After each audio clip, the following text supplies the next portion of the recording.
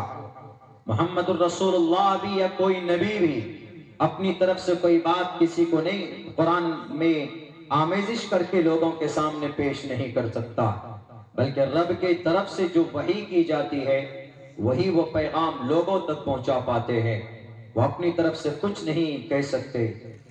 بلکہ آج ٹوٹل قرآن کے مفسرین اور فقہائے محدثین اگر سب آل جسٹس آف اسلام، سارے قاضی اور مفتیان کرام ایک پلیٹ فارم پر کھڑے ہو کر اگر وہ یہ کہیں کہ ہم قرآن کے ایک زبر کو زیر میں بدلنا چاہتے ہیں یا ایک نقطے کو ختم کرنا چاہتے ہیں، نہیں کر سکتے، ان کے اختیار میں نہیں ہے۔ کیوں؟ لا تبدیل لکلمات اللہ، اللہ کے فیصلے کبھی بدلا نہیں کرتے، کوئی نہیں بدل سکتا۔ جہالت کی وجہ سے، ناسمجھی کی وجہ سے، الٹریسی کی وجہ سے ہم قرآن کے احکامات کو نہ سمجھیں، ایلیگیشن سے لگائیں، ہو سکتا ہے، لیکن قرآن اللہ کا کلام ہے اور اس قرآن میں انسانوں کو کیسے زندگی بتانا ہے اللہ نے اس کو بیان کیا ہے۔ اور اس قرآن کو سمجھنے کے لیے محنت کی ضرورت ہوتی ہے، ان کو اس لینگویج کے اوپر محنت کر کے اس کو سمجھنا ضروری ہوتا ہے کہ نہیں بس ظاہراً جو الفاظ آپ کے سامنے آئے، کچھ لوگ ہوتے ہیں جو نہیں سمجھتے اور کہتے ہیں کہ یہ this is a very burden، یہ بہت زیادہ ہیوی ہے، یہ بہت بڑا ظلم ہے سماج کے لوگوں کے اوپر کہ قرآن میں کیوں کہا گیا کہ جو ریپسٹ ہوگا اس کو اس کے بدن کے اوپر 100 کوڑے برسائے جائیں، الزانیۃ والزانی فاجلدوا کل واحد منہما 100 جلدہ ولا تأخذکم بہما رأفۃ فی دین اللہ ان کنتم تؤمنون باللہ والیوم الآخر ولیشہد عذابہما طائفۃ من المؤمنین۔ کچھ لوگ کہتے ہیں کہ ارے قرآن میں زنا کرنے والوں کے بارے میں آیا ہے کہ 100 کوڑے برساؤ، وہ بھی لیدر اور چمڑے کے کوڑے سے تاکہ کھال کھچ کر باہر آ جائے۔ قرآن تو بڑا علیاذ باللہ ظلم کر رہا ہے۔ کچھ لوگ کہتے ہیں کہ اور بھی ہیں آدیش، السارق والسارقۃ فاقطعوا ایدیہما جزاء بما کسبا، کہ یہ دیکھو اگر کوئی چور چوری کر رہا ہے تو اس کے ہاتھ کاٹنے کے آرڈر دیے گئے ہیں قرآن میں۔ کتنی سختی ہے قرآن میں، کچھ لوگ نہیں سمجھتے ہیں۔ کچھ کہتے ہیں کہ آپ کے قرآن میں عورتوں کے حقوق کو سلب کیا گیا ہے، سماج کی عورتوں کو آزادی نہیں دی گئی ہے، سماج کی عورتوں کو پردے میں رکھو، سماج کی عورتوں کو گھر کے اندر مقید کر کے رکھو، وَقَرْنَ فِي بُيُوتِكُنَّ وَلَا تَبَرَّجْنَ تَبَرُّجَ الْجَاهِلِيَّةِ الْأُولَىٰ۔ کچھ لوگ ایسا مانتے ہیں، حالانکہ وہ ان احکامات کے پیچھے رب کی کیا مصلحت ہے وہ اس چیز کو نہیں سمجھتے ہیں، وہ اس چیز کو نہیں مانتے۔ اللہ made the world، Allah created us all mankind in this world۔ اللہ تبارک و تعالیٰ نے پوری دنیا کے مانو کو، انسان کو پیدا کیا۔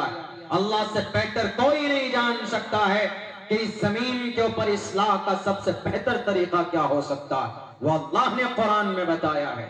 ہمیں قرآن کو پڑھنا ہوگا، سمجھنا ہوگا، تبھی ہمیں سمجھ میں آئے گا کہ یقیناً اس قرآن کا ادیش کیا ہے، اس قرآن سے کتنا بڑا انقلاب آ سکتا ہے۔ بہت سے لوگ تو ظاہری الفاظ کو لے کر کہتے ہیں کہ دیکھیے مسلمانوں کے پاس جو گرنتھ ہے، جو قرآن ہے، اس میں لوٹو اور کھاؤ اور مارنے کی اجازت دی گئی ہے۔ فَكُلُوا مِمَّا غَنِمْتُمْ، قرآن میں کہا گیا فَكُلُوا مِمَّا غَنِمْتُمْ، لوٹو اور کھاؤ۔ قرآن میں کہا گیا یا ایھا النبی حرض المؤمنین علی القتال، کہ اے مومن، اے نبی، آپ مسلمانوں کو قتل پر ابھاریے۔ کچھ جگہوں کے اوپر کہا گیا وَأَعِدُّوا لَهُم مَّا اسْتَطَعْتُم مِّن قُوَّةٍ، کہ دشمنوں کے خلاف تیر تلوار لے کر تیار رہیے۔ دیکھیے مولانا، آپ کے قرآن میں 24 ایسی ہی آیتیں ہیں جس کے اوپر بھرپور بحث کر سکتے ہیں کچھ لوگ، حالانکہ وہ نہیں سمجھتے ہیں، صرف 2-3 لفظوں کو اٹھا کر اس کے ظاہری معنوں کے اوپر الیگیشنز لگاتے ہیں۔ میری کوشش رہتی ہے کہ اپنے پروگرام میں ان غلط فہمی کا جواب دے سکوں، ان کو سمجھا سکوں کہ آپ کو اگر قرآن سمجھنا ہے تو ہمارے علماء کے پاس آئیے، اگر آپ کو کسی آیت کا مطلب سمجھ میں نہیں آتا ہے تو ہمارے اکابر علماء کے پاس آئیے۔ ہم لوگ تو طالب علم ہیں، مجھ سے بڑی بڑی ہستیاں اس اسٹیج پر بیٹھی ہوئی، ان اکابر کے سامنے مجھ جیسے طالب علم کا بات کرنا ایسے ہے جیسے کوئی سورج کے سامنے چراغ جلانے کی کوشش کر رہا، لیکن پھر بھی جو سبق پڑھا ہے اپنے اکابر کے سامنے وہ پیش کرنے کی کوشش کر رہا ہوں، سمجھانے کی کوشش کرتا ہوں، پوری دنیا کے اندر، پورے بھارت کے اندر گھوم گھوم کر۔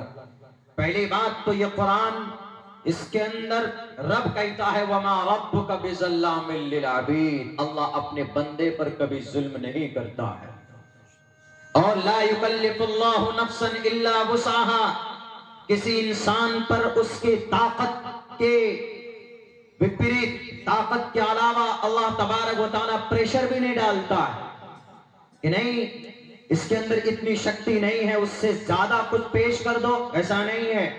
رب جانتا ہے انسان بندے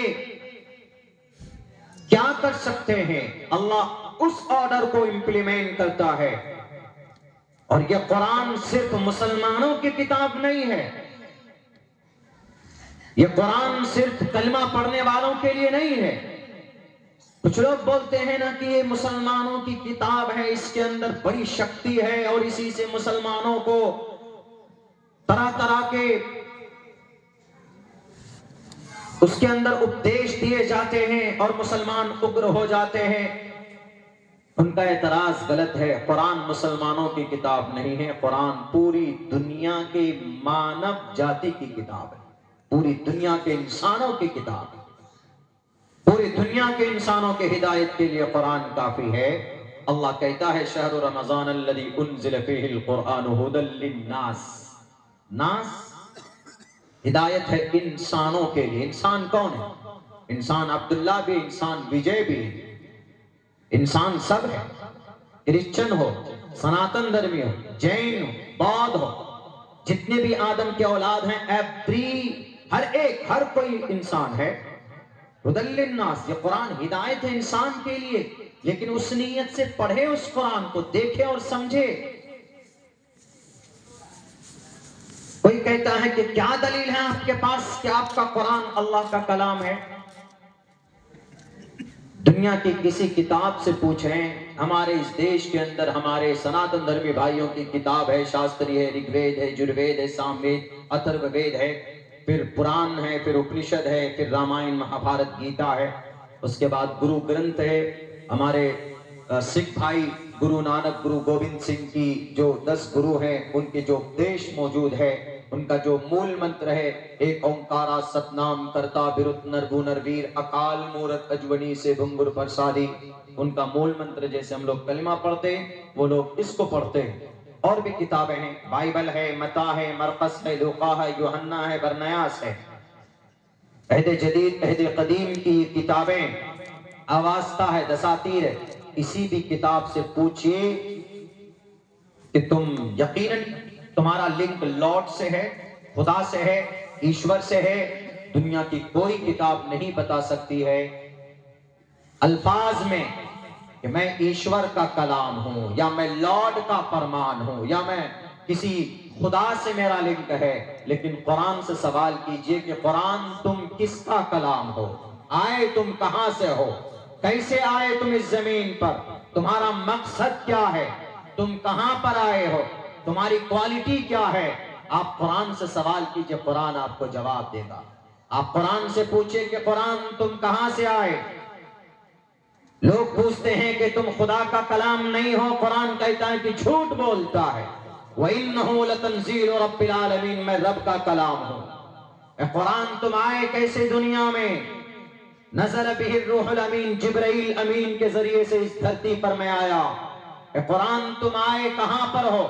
نزل علی قلب جناب محمد الرسول اللہ کے قلب اطہر پر آیا۔ اے قرآن تم آئے کس لیے ہو؟ آپ کا سوال ختم ہوگا، جواب شروع ہوگا۔ شہر رمضان الذی انزل فیہ القرآن ھدی للناس۔ اے قرآن تمہارا برانڈ کیا ہے؟ تمہاری کوالٹی کیا ہے؟ تمہارا اسٹیٹس کیا ہے؟ آدمی کچھ سامان خریدنے جاتا ہے، موبائل خریدنے جائے گا تو برانڈ پوچھتا ہے کہ بھئی ہم کو برانڈ چاہیے، برانڈڈ موبائل چاہیے تو آئی فون لے کر آتا ہے۔ اس سے تھوڑا اور نیچے چاہیے تو ون پلس لے کے آتا ہے۔ اس سے اور نیچے چاہیے تو سیمسنگ اور اپنا برانڈ کے برانڈڈ ہو، کوالٹی پوچھتا ہے۔ اے قرآن تمہارا برانڈ کیا ہے؟ ذالک الکتاب لا ریب فیہ، ایک ایسی کتاب ہے جس میں ذرہ برابر شک و شبہ نہیں ہے۔ یہ ایسی کتاب ہے جس میں شک نہیں کر سکتے۔ سب سے پہلے نمبر پر قرآن اپنا برانڈ پیش کرتا ہے، اپنے اسٹیٹس کو پیش کرتا ہے کہ میں ایک ایسی کتاب ہوں جس کے اندر ذرہ برابر آپ شک نہیں کر سکتے، ڈاؤٹ لیس۔ یہ کتاب، اس میں کوئی شک نہیں ہے۔ لاؤ کوئی کتاب ایسی جو اپنا انٹروڈکشن پیش کرتا ہو، نہیں کر سکتا، نہیں پیش کر سکتا، لیکن قرآن پیش کر سکتا ہے۔ قرآن کھل کر کہتا ہے۔ کچھ لوگ کہتے ہیں کہ مولانا آپ کیا ضرورت ہے یہ ماڈرن زمانے میں، کچھ اور آدھونک زمانے میں؟ قرآن 1450 سال پہلے آیا، اس کو رکھ دیجئے، اب تھوڑا ماڈرنائز ہو جائیے، اب تھوڑا ترقی کر لیجئے۔ اب دنیا کے اندر دنیا کہاں سے کہاں پہنچ گئی ہے۔ ان کا کہنے کا مطلب ہوتا ہے کہ آپ لوگ دھرم کی بات، قرآن کی بات، ٹوپی داڑھی کی بات، مدرسے کی بات، مسجد کی بات کیوں کرتے ہیں؟ دنیا ترقی کر کے آگے آ گئی، آپ لوگ بھی آگے بڑھیے۔ دنیا کے انسانوں، رب سے بغاوت کر کے تم ترقی نہیں کر سکتے۔ جس رب نے تمہیں منی کے قطرے سے پیدا کیا ہے، انسان بنایا ہے، لقد خلقنا الانسان فی احسن تقویم، اس رب کو بھول کر اس سے بہتر کسی کا مارگ درشن نہیں ہو سکتا ہے، یاد رکھنا۔ دنیا کے اندر ساری تہذیبیں بیکار ہے، لیکن رب ذوالجلال کا بتایا ہوا طریقہ اور تہذیب، اس سے بہتر نظام دنیا کے اندر نہیں ہے۔ کیا کوئی قرآن پڑھتا ہے تو قرآن پڑھنے کے بعد کیا وہ ڈاکٹر نہیں بن سکتا؟ کیا کوئی قرآن پڑھتا ہے تو وہ ویگیانک نہیں بن سکتا؟ کیا کوئی مدرسے میں پڑھتا ہے تو وہ پائلٹ نہیں بن سکتا ہے؟ اٹھائیے، تاریخ گواہ ہے۔ اس دھرتی کے اوپر 1923 کے اندر ایک کانفرنس ہوئی تھی، کہاں؟ لندن کے اندر۔ اس کانفرنس میں ایک ڈاکٹر کا نام لیا جاتا ہے اور اس کو دنیا کا سب سے بڑا عہدہ دیا جاتا ہے، ڈاکٹروں کا امام۔ سارے لوگ حیرت کی نگاہ سے دیکھ رہے ہیں کہ یہ آدمی ڈاکٹروں کا امام بنا۔ کوئی بڑا چرچا نہیں تھا اس فیلڈ میں، ان کے فیلڈ میں، جب لیکن ڈاکٹروں کا امام مانا گیا تو دنیا حیرت زدہ رہ گئی کہ آخر کیا وجہ ہے کہ بھئی اتنا بڑا عہدہ اس کو دیا گیا۔ آج اگر کسی کو سمانت کیا جاتا ہے دیش میں کسی بڑے ریوارڈ سے تو ساری دنیا کی نگاہ اس کی طرف ہوتی، لیکن جب اس شخص کو 1923 میں لندن کے اندر طبی کانگریس کانفرنس میں جب ان کو عہدہ اور سمان دیا گیا تو پوری دنیا نے دیکھا کہ یقیناً یہ اچھا ہے، یہ سچا ہے۔ ڈاکٹروں کا امام اگر کسی نے دنیا کے اندر کسی کو مانا گیا تو اس شخص کا نام ابو بکر محمد بن زکریا الرازی، جو قرآن کریم کا جانکار تھا، جو قرآن پڑھا لکھا تھا۔ دنیا کا آج سرجن، بڑا سے بڑا سرجن جو سرجری کرتا ہے، اس سرجری کے اندر جو آلات استعمال کیے جاتے ہیں وہ کسی اور کا بنایا ہوا نہیں ہے، بلکہ قرآن کریم کا ایک بہت بڑا عاشق اس کا نام یورپ نے بدل دیا، لیکن اس کا ریئل نام ابو القاسم الزہراوی ہے۔ جو آج ڈاکٹر لوگ سرجری کرتے ہیں تو اس کے اندر جو سیزر، بلیڈ وغیرہ وغیرہ استعمال کرتے ہیں، یہ اسی ابو القاسم الزہراوی کی ایجاد ہے، جس کو آج ابو القیس البوبکیس کے نام سے یاد کیا جاتا ہے۔ تاریخ بتائے کیا قرآن پڑھنے والوں نے دنیا میں انقلاب پیدا نہیں کیا؟ اٹھاؤ شیخ حسین ابن علی سینا کی تاریخ، آج ان کی کتاب کا غلام بنا بیٹھا ہے لندن کے اندر کیمبرج اور آکسفورڈ یونیورسٹی والے، ہارورڈ یونیورسٹی والے۔ اگر ان کو ایم بی بی ایس کے بعد ایم ڈی کے بچوں کو پڑھانا ہے تو ان کے پاس ایک ہی کتاب ہے القانون، جس کے اندر the theory of medicine, theory of doctorate, کہ بڑا ڈاکٹر کیسے بن سکتا ہے، ایک کتاب پڑھائی جاتی ہے القانون۔ اس کتاب کو لکھنے والا کون؟ شیخ حسین ابن علی سینا۔ 11 سال کی عمر میں مدرسے میں قرآن کریم کو محفوظ کر لیا تھا، حافظ قرآن بن گئے تھے۔ یہ تاریخ رہی ہے کہ قرآن پڑھنے والا صرف حافظ قرآن نہیں ہوتا ہے، ارے ان کا مرتبہ دنیا میں نہیں، کل قیامت میں بھی سب سے بڑا ہوگا۔ سارے لوگ پریشانی کے عالم میں مبتلا ہوں گے، سارے لوگ نفسی نفسی کے عالم میں مبتلا ہوں گے، لیکن ایک حافظ قرآن سے کہا جائے گا اقرأ ورتقی۔ جیسے تم دنیا میں قرآن پڑھتے تھے، قرآن سے محبت تھی، قرآن کے دوست بنتے تھے، ایسے ہی اس دنیا کے اندر تم قرآن پڑھو یہاں آخرت میں، اور جنت کے دروازے پر بلندی جنت پر چڑھتا جا، قرآن کریم پڑھتا جا۔ وہ کہے گا کہ اللہ میں اکیلے جاؤں نہیں، 10 آدمیوں کو اپنے ساتھ لے لو، اور جن پر جہنم واجب ہو چکی ہے ان کو اپنے ساتھ لے کر قرآن کریم پڑھتا جا اور جنت کے دروازے پر چڑھتا جا۔ آج جو بڑے بڑے عہدوں میں دنیا کے اندر آج ان کو بڑا عہدہ دیا جاتا ہے جو کسی دیش کا پی ایم ہو، جو کسی دیش کا پردیش کا سی ایم ہو، جو کسی دولت کا کے انبار پر بیٹھا ہوا، جو ڈی ایم ہو، منسٹر ہو، ایم پی ہو، ایم ایل اے ہو، انہی کو ہم عزت دیتے ہیں۔ لیکن کل قیامت میں اگر عمل ٹھیک نہیں ہوگا تو کان ان کو مرغا بنا دیا جائے گا، اور سب سے زیادہ عزت اگر کسی کی ہوگی حشر کے میدان میں تو حافظ قرآن کی عزت ہوگی، وہاں ان کا سمان ہوگا۔ یہ ہے قرآن کی پاور۔ قرآن دنیا کے مسائل کا حل بتاتا ہے۔ مثال کے طور پر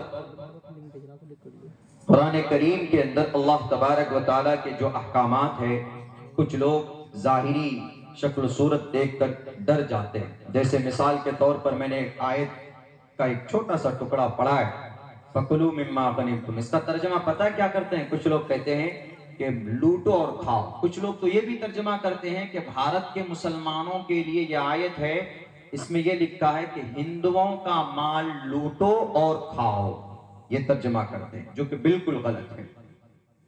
فَكُلُوا کھاؤ، مِمَّا غَنِمْتُمْ غنیمت کا مال۔ اس کو سمجھنے کی ضرورت ہے۔ پہلے زمانے میں بادشاہوں کے بیچ میں لڑائی ہوتی تھی، یدھ آپس میں، جیسے جناب محمد رسول اللہ صلی اللہ علیہ وسلم کی زندگی میں تقریباً 27 جنگوں میں آپ بذات خود شریک ہوئے۔ جنگ بدر ہے، جنگ احد ہے، غزوہ حنین ہے، غزوہ تبوک ہے، یہ سب۔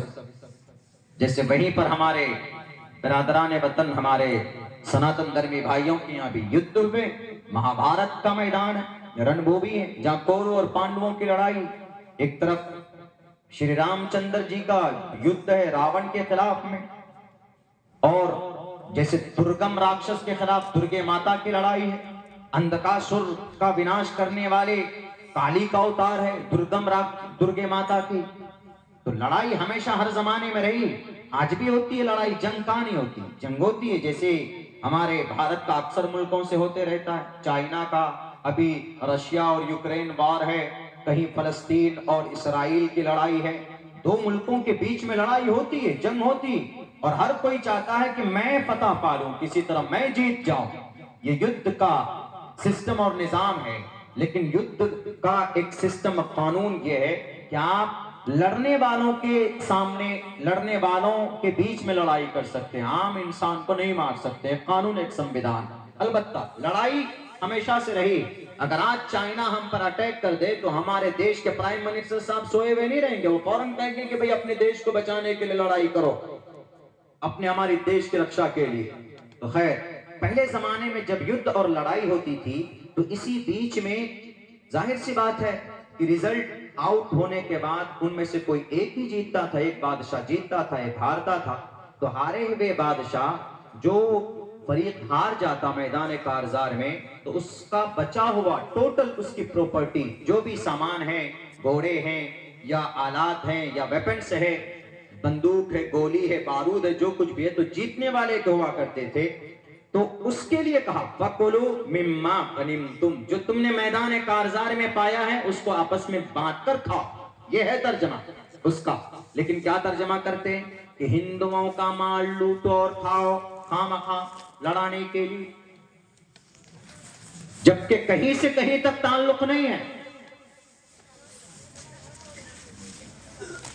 کچھ نوجوان تھے ٹرین میں، پوچھا جب ہم نے کہا کہ اس کا یہ ترجمہ ہے اصل گرو باس تم کو سمجھ میں نہیں آتا ہے تو پڑھو، بولا وی ڈونٹ جو ایکسپلینیشن اباؤٹ یور قرآن، ہم نہیں مانتے آپ کے قرآن میں جو ایکسپلینیشن ہے آپ نے جو کی۔ ہم نے کہا ٹھیک ہے، یہ یجروید میں ایک منتر ہے توم توریہ ترشتہ ستیم وبھاجنی، توم توریہ ترشتہ کا مطلب سامنے اگر شترو آ جائے، سامنے اگر تمہارا دشمن آ جائے، سامنے یدھ میں اس کے گردن اڑا دو، استیم وبھاجنی، اور اس کے بچے ہوئے جو بھی آلات ہیں امانت داری سے، ستیم سچائی سے، وبھاجانی بانٹ لو آپس میں۔ ویدوں میں بھی ہے یہ اپدیش۔ ہم نے کہا کہ صرف اعتراض کرنے سے نہیں چلے گا، پڑھنا پڑے گا۔ اسی لیے کرشن جی نے کہا ہے شریمد بھگوت گیتا کے اندر بہو نام جنم نامنتے گیان وان مام پرپدیگیتے واسودیوا سرومتی سمہاتما سدرلبھا۔ انسان مہاتما بنتا ہے تعلیم کے ذریعے سے، انسان مہاتما بنتا ہے ایجوکیشن کے ذریعے سے، اور تعلیم سے، گیان سے پتا چلتا ہے کہ کون سا کام کرنا ہے، کون سا کام نہیں کرنا ہے۔ تسمات شاسترم پرمانم تے کاریہ اکاریہ ویوستھتو گناتوا شاستر ودھانوکتم کرم کرتم ارہسی۔ شریمد بھگوت گیتا میں کرشن جی نے کہا کہ کون سا کام کرنے لائق ہے، کون سا کام نہیں کرنے لائق ہے۔ کرنے لائق وہ ہے جس سے بھارت کے اندر سب مل جل کر رہیں، کرنے لائق وہ کام نہیں ہے کہ جس سے انتشار پیدا ہو، ہندو مسلمانوں کے بیچ میں نفرت ہو۔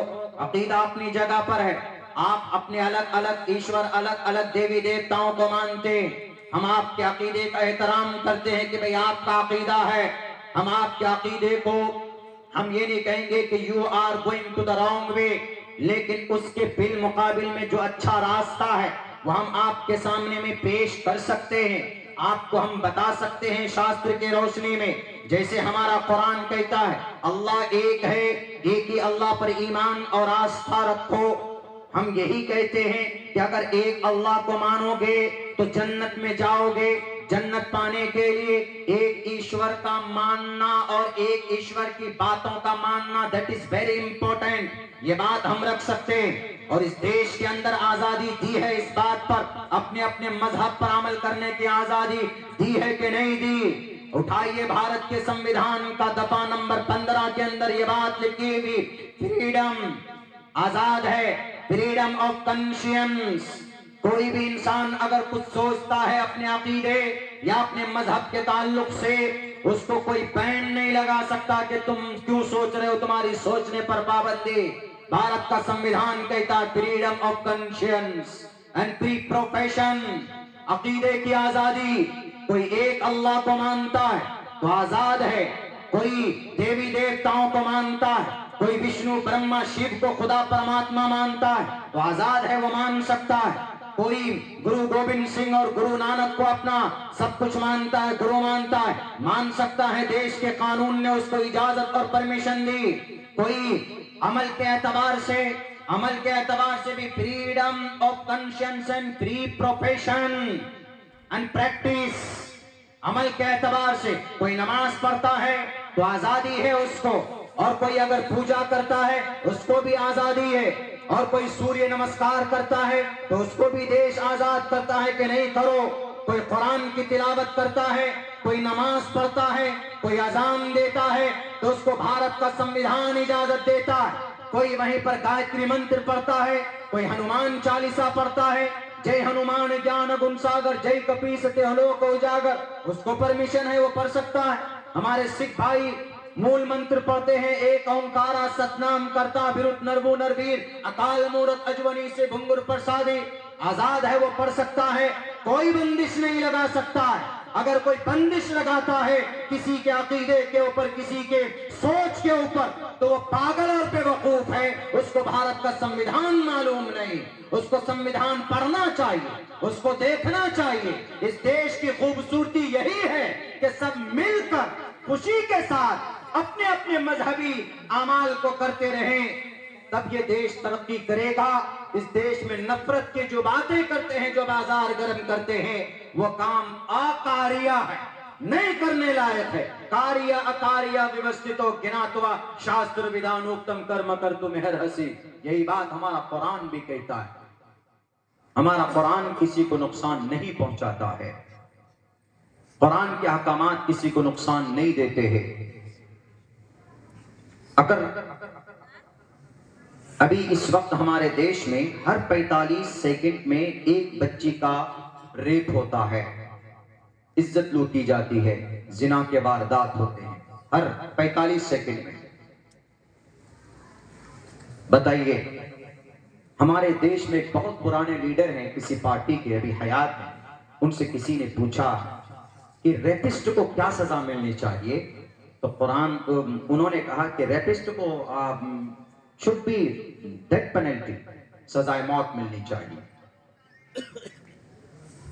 لیکن کسی نے پوچھا کہ سر یہ زنا سے بچنے کا کوئی وے ہے, کوئی راستہ ہے کیا؟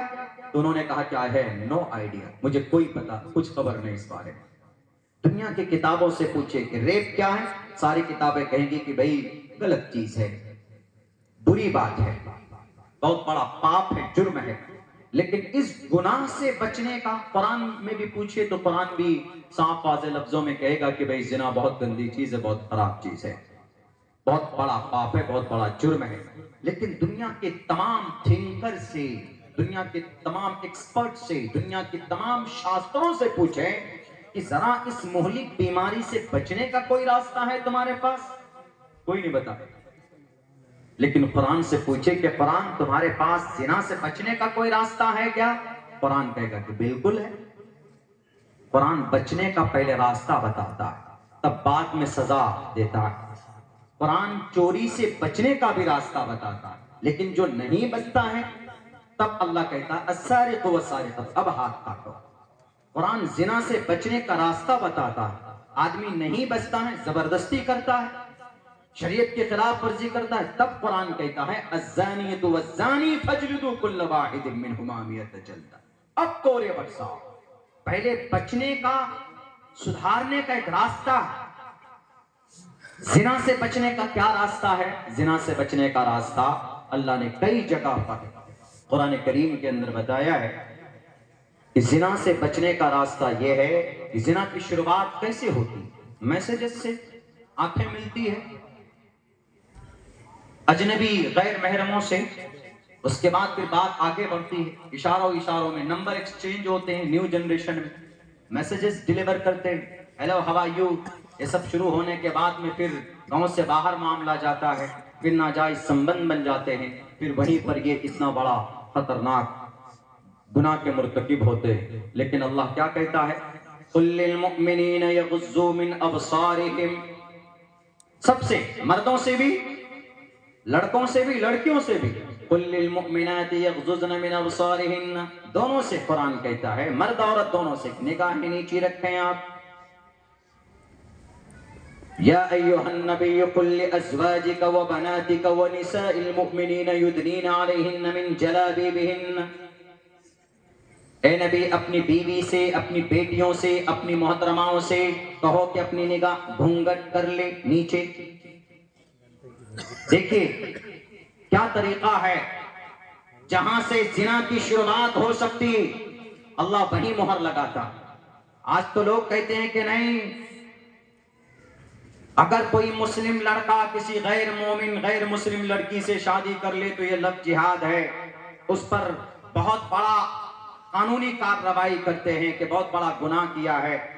ارے آپ لفظ جہاد بعد میں بولنا، پہلے اسلام کیا کہتا ہے؟ اسلام، آپ تو شادی ہو جاتی تب آپ فتوے لگاتے ہیں ان پر، تب آپ کہتے ہیں کہ بہت بڑا جرم کر دیا لفظ جہاد کر کے۔ جب نکاح کر لیتا ہے وہ، حالانکہ نکاح نہیں ہو سکتا، جب وہ شادی کر لیتے ہیں تب آپ کہتے ہیں۔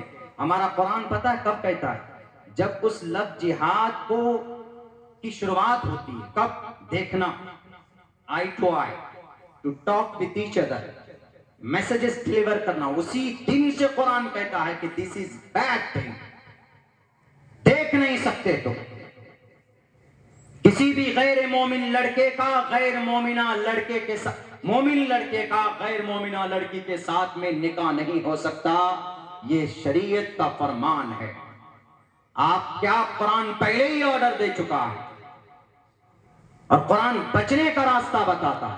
آپ تو بچنے کے راستے نہیں بتاتے، آپ تو اور پروف دیتے کہ تم کو ناجائز سمبند بنانا ہے، جائز ہے، لیو ان ریلیشن میں رہو، بنا نکاح کے لیو ان ریلیشن حرام ہے، حرام، زنا سے یہ سماج بھر جائے گا۔ اگر آپ شادی کے بغیر کہیں گے کہ تم رشتے بناؤ تو پتہ ہے رزلٹ کیا آئے گا؟ دلی اور ممبئی کے اندر رزلٹ پیش کیا جا چکا ہے۔ جب بنا شادی کے لڑکی لڑکے کا سمبند ہوگا، کوئی برڈن، کوئی پریشانی نہیں، اور جب دونوں میں سے کسی ایک کا من بھرے گا، خوبصورت نام دیا گیا، کیا؟ ہمارا بریک اپ ہو گیا۔ بریک اپ پتہ کس کو بولتے؟ بے وفائی کو بریک اپ بولتے۔ پٹی لگا دینے سے خوبصورت نہیں ہوتا، بریک اپ ہو گیا۔ ان میں سے کوئی ایک زیادہ پاگل ہوتا ہے، اس کے بعد کہتا اچھا کیک ڈے ہمارے ساتھ منائے، فرینڈشپ ڈے ہمارے ساتھ منائے، ہیپی نیو ایئر ہمارے ساتھ منایا، ویلنٹائنز ڈے ہم نے منایا، اب تم کسی اور کے ساتھ میں تم اپنا رشتہ بنانے کے لیے چلے تو اسی لیے ایک دن کون سا ڈے مناتا، ایک دن موت ڈے بھی بنا لیتا، ایک دوسرے کا مرڈر کر دیتا۔ اسی لیے قرآن کہتا ہے کہ ان رشتوں کو بند کرو، ناجائز اور حرام ہے، دیکھنا بھی پاپ ہے سماج کی کسی بچے کو۔ مسلم لڑکا مومن لڑکی کو دیکھنے کی پرمیشن نہیں ہے تو غیر مومن تو دور کی بات ہے جناب۔ اگر زنا سے بچنا ہے تو اپنی نگاہوں کی حفاظت کریں، اگر زنا سے بچنا ہے تو بے پردہ ہو کر سماج سے باہر نہ جائیں۔ وَقَرْنَ فِي بُيُوتِكُنَّ وَلَا تَبَرَّجْنَ تَبَرُّجَ الْجَاهِلِيَّةِ الْأُولَىٰ۔ اگر کوئی پردے کو نہیں مانتا، شریعت کو نہیں مانتا، پھر بھی اگر سماج سے شریعت سے اٹھ کر اگر ناجائز سمبند بناتا ہے، تب قرآن کہتا ہے کہ پکڑ کر لاؤ دونوں کو۔ اب ان کو الزانیۃ والزانی فاجلدوا کل واحد منہما مئۃ جلدہ، اب ان کو سزا دی جائے۔ اور پھر ایسے نہیں بلکہ ان کو پہلے سمجھایا گیا ہے کہ تم آپس میں تعلقات مت بنانا، تم ایک دوسرے کی آنکھوں میں آنکھیں ڈال کر مت دیکھنا، تم ایک دوسرے کے ساتھ سمپرک میں مت آنا بنا نکاح کیے ہوئے۔ لیکن نہیں مانے تم نے شریعت اور رب کے ساتھ تم نے بغاوت کیا، سماج کی اچھائی کو تم نے تار کیا ہے۔ اس لیے اللہ تبارک و تعالیٰ کہتا ہے کہ یہ دونوں کے دونوں مجرم ہیں، پکڑ کر سامنے لاؤ۔ الزانیۃ والزانی فاجلدوا کل واحد منہما مئۃ جلدہ، 100 کوڑے برساؤ، ان کے کھال کھینچ دو، اور کوئی رعایت نہیں ہونی چاہیے۔ جیسے آج اگر کوئی منسٹر کا بیٹا ہے اگر کوئی جرم کرے گا تو اس کے اوپر FIR نہیں ہوتا، لیکن قرآن کہتا ہے کہ نہیں، اگر کوئی منسٹر کا بیٹا بھی زنا کرتا ہے تو اس کو بھی سزا دی جائے۔